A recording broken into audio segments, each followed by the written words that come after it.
Everyone including you, thinks living a long life is good because you have to enjoy phone and all the other things on earth, right? But what if you live for 220 years? What happens to your body gradually as time unfolds? Have you ever thought about what it would be like to live to be 220?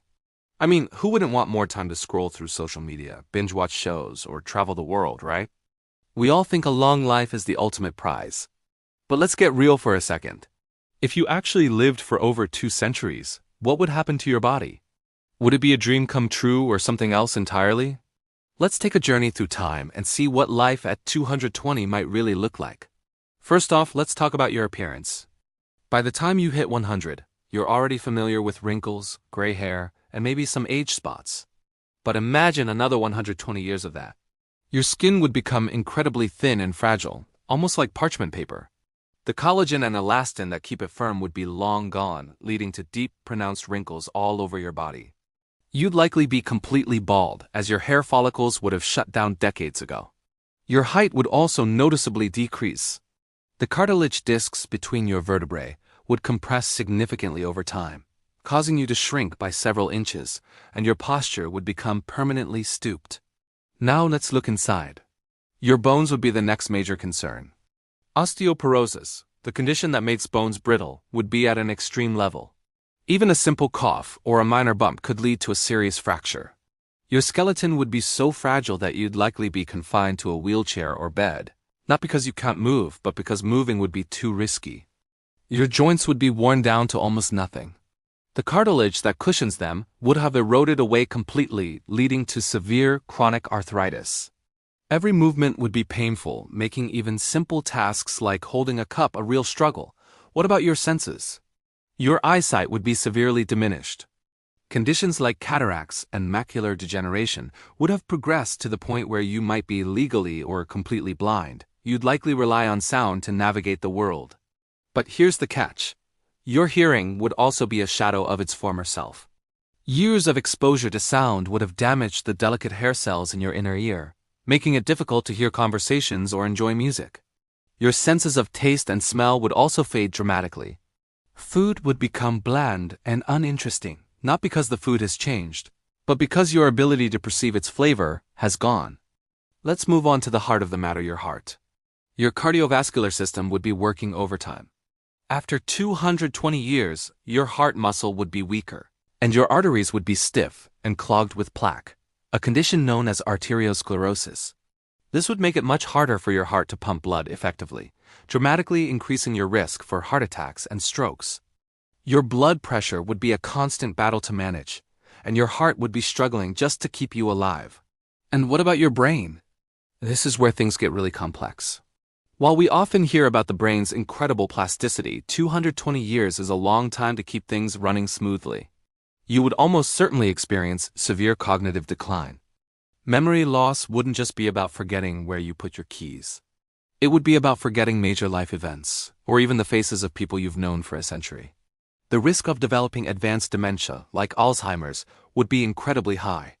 Your brain's processing speed would slow to a crawl, making it difficult to follow conversations, learn new things, or make decisions. While you'd have a lifetime of wisdom, accessing and applying it would become a monumental challenge. Your immune system, your body's personal army, would also be severely compromised. After 2 centuries, it would be weak and inefficient. You'd be highly susceptible to infections, and a common cold could easily turn into a life-threatening case of pneumonia. Your body's ability to fight off new diseases would be minimal, and its capacity to heal from injuries would be incredibly slow. A simple cut could take months to heal and would be prone to infection. Think about your daily life. Your muscles would have wasted away from a combination of age and disuse, a condition called sarcopenia. You'd have very little physical strength. Getting out of bed, dressing, or feeding yourself would require assistance. You would be completely dependent on others or on advanced technology for your basic needs. Your digestive system would also slow down, leading to constant issues with digestion and nutrient absorption. You'd likely need a highly specialized diet, possibly even liquid nutrition, just to get the sustenance your body requires. Living to 220 means you would have outlived everyone you ever knew. Your children, your grandchildren, your great-grandchildren, and even their children would be gone. You would witness generations come and go. experiencing a profound sense of loneliness and isolation that's hard for us to even imagine. The world would have changed in ways you could barely comprehend. With technology, culture, and society transforming around you, you'd be a living relic, a visitor from a bygone era. So, while the idea of living for over 2 centuries sounds like the ultimate fantasy, the reality might be more of a cautionary tale. It forces us to ask a crucial question: is the goal to live as long as possible, or to live as well as possible? Perhaps the true prize isn't just adding years to our life, but adding life to our years.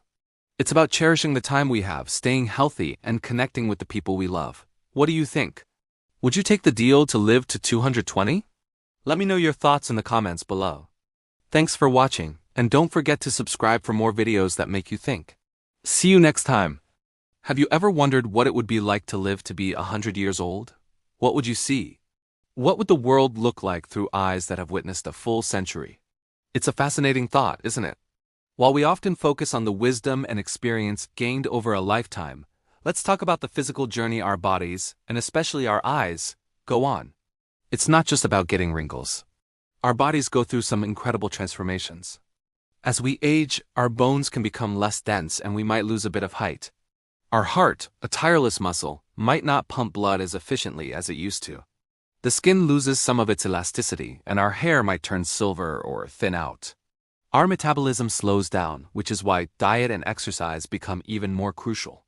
Think of it like a classic car. It needs more care and attention to keep running smoothly, but its value and character are undeniable. It's all a natural part of a long and well-lived life. But what about our windows to the world, our eyes? The journey for them is just as unique. Imagine your eyes are like a high-tech camera that's been in use for a century. The lens inside your eye, which starts out flexible and clear, can become stiffer and cloudier. This is why many older adults need reading glasses. The condition is called presbyopia, and it's a completely normal part of aging. It's like the autofocus on your camera getting a little slow. Also, the risk of developing cataracts increases. A cataract is when the lens of your eye becomes cloudy, almost like looking through a foggy window. The good news is that modern medicine is amazing. Cataract surgery is a common and highly successful procedure that can restore clear vision, letting you see the world in high definition again. It's like getting a brand new lens for that century-old camera. The macula, which is the part of your retina responsible for sharp, central vision, can also be affected. Age-related macular degeneration, or MD, can make it difficult to see fine details, like reading a book or recognizing faces from a distance. While there's no cure, treatments can slow its progression, and tools like magnifiers can make a huge difference in daily life. Maintaining a healthy lifestyle with plenty of leafy greens and fish can also support your macular health throughout your life. Another common change is dry eye. Our eyes produce fewer tears as we get older, which can cause a gritty, uncomfortable feeling. It's a bit like a squeaky hinge that needs a little oil.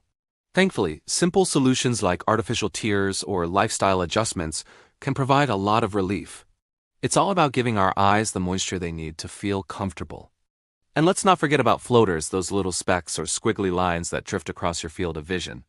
They're caused by tiny clumps in the gel-like substance inside your eye, the vitreous. While they can be a bit annoying, they're usually harmless and just another sign of the eye's natural aging process. So, what would the world look like through 100-year-old eyes? It might be a little blurrier, a little dimmer, but it would also be a view filled with a century's worth of memories, love, and experience. Modern medicine and healthy habits can help us keep our vision as clear as possible for as long as possible. Living to 100 is a testament to resilience, and our eyes are no exception. They work hard for us every single day. Taking care of them with regular checkups is one of the best gifts we can give ourselves. Thanks for watching, and don't forget to like and subscribe for more amazing facts about our incredible bodies.